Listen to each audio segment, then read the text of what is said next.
real quick, I do want to talk about MotoGP. You had down here. I assume most of you participate. That is a great event in Indianapolis. It brings a lot of money to the city, which we need. I volunteered to work the night before details downtown. I really enjoyed that event, and you should be proud of yourselves and of those motorcycle riders that come to that event. We have no trouble, less trouble than on a normal Friday and Saturday night in front of those bars in downtown Indianapolis. At the end of the night, there's no trash left. It's just a really good event. And out at the track, of the 3 races we have, that GP crowd is by far the most well-behaved crowd. So, it's a great event, and people notice. We noticed because from the first year, I was in many meetings, and they said, "Oh, we need, we have to have all these extra police officers." They want 100 police officers for downtown Indianapolis to respond to the fights and the disturbances. And I said, "You don't need any. You don't need them. You need some traffic officers because we have a lot of motorcycles. You don't need." But they know better than I did. So we had 60, 70 police officers there to respond to disturbances. Didn't have any.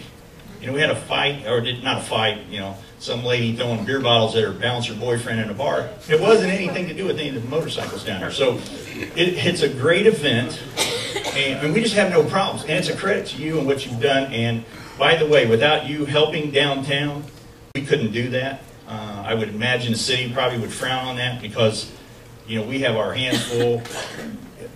Those of you who were down there, we had, 20,000+ motorcycles, maybe a lot more than that. And, we are just directing traffic. And that's really our only, that was our only duties. We directed traffic.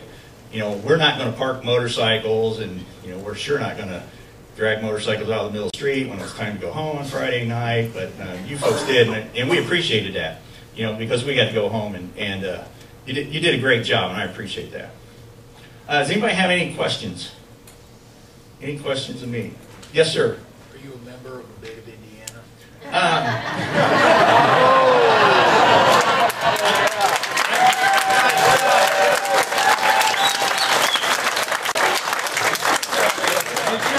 I get the magazines, let me put it that way. Actually, my son's a member, but I will be.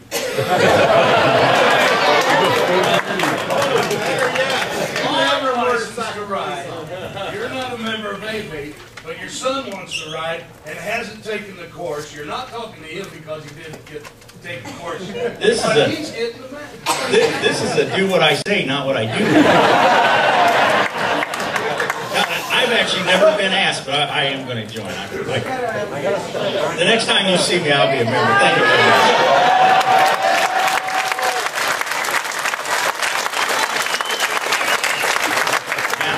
Jay is in trouble. That's not one of the questions I told him. Yes, sir. Can you elaborate on how you would measure the motorcycle handlebar height? I can tell you the law says from the base of the seat when you're sitting on it to the rise of the handlebars. I interpret that to the top of the handlebars. There's probably 2 or 3 bikes sitting out in the parking lot that have factory handlebars that violate that law today. Exactly. So it's not up to me, though, to interpret the law. That's what the judge is for, and and the courts, and that's why my job is to enforce the laws. I don't make them, But you have people in this room, and I hate to say this because you can get a big head, but you have a very strong advocate in Jay Jackson, and he does a lot, and people around the state listen to him.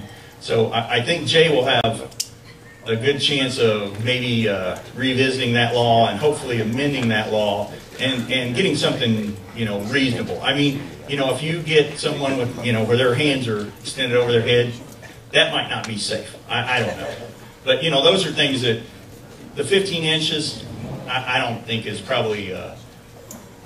I don't think that's probably where we want to stand today. However, as a police officer, I'm sworn to uphold and enforce the law, and so are every other officer. And it's within their rights, and they're sworn to enforce that law. So I can't say that they won't, because obviously some of them do. Are yours legal on yours? Yes, mine. I actually have Well, I should say I haven't actually measured them. I have the police Road King handlebars on my personal Road King Classic motorcycle, so they're close. They're probably not. I had personal motorcycles that I purchased that probably didn't have legal handlebars on them. Actually, I put a drag bar on it because I didn't like it comfortable. I wanted it to be uncomfortable to ride. Yes, sir. I don't know how the law states, but we had a guy that's got pulled over in our town. They put his bike on the kickstand and turned his thing and then measured. What is the standard? Level, straight, or what? I have the law right here, and if I can read it in the dark. When you put the bike on this kickstand and turn the wheels, he was 18 inches high. When it's level, it's under. Yeah, that's something that he'll have to go to court and fight that. I don't interpret that. That's an interpretation of the law. It is. That's how they measure the handlebars. Well, I would never do that. The law says, if I can find it, I have it here.